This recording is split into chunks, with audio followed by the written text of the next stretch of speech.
In the room, a strange bottle appeared, with bubbles coming out in a way that was different from normal. Typically, bubbles rise up, and drinking it causes hiccups, but this bottle's bubbles were going downwards. When the little giant Jason opened the cap and drank a big gulp, a feeling of happiness immediately washed over him. Suddenly,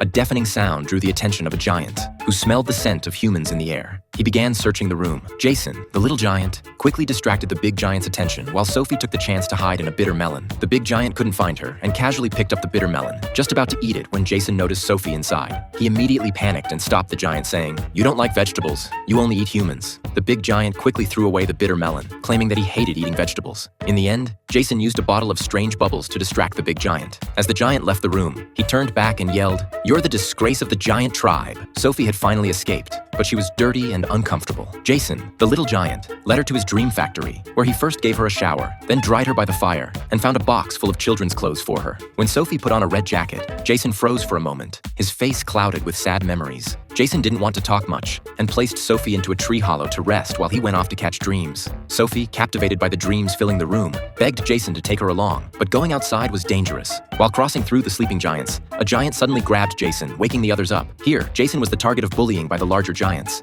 Fortunately, Sophie wasn't discovered, and she quickly hid in a car, but the giants picked up the car and took it to the top of a mountain, stomping on it. Another giant pinned Jason to a broken car and sent it rolling down the mountain. With increasing speed, Sophie's car was about to collide with Jason's car, and she had to quickly steer. Eventually, the giant's legs lost control and the car crashed into Jason.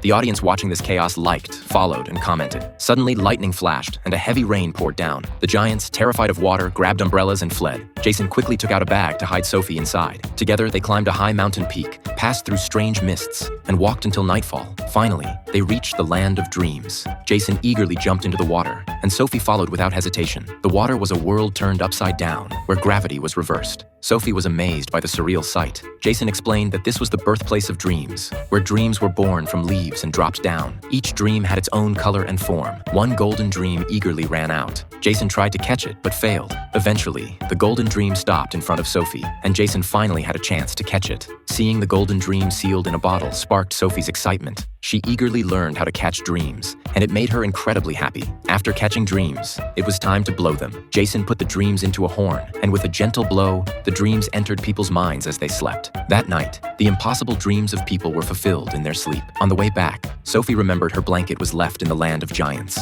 Jason warned her that this was dangerous, as a young boy who had just formed a bond with him had been eaten by the big giants. Not wanting Sophie to face the same fate, Jason took her back to the orphanage. But Sophie didn't want to return to the cold orphanage. She had grown attached to Jason, and no matter how dangerous the land of giants was, she didn't care.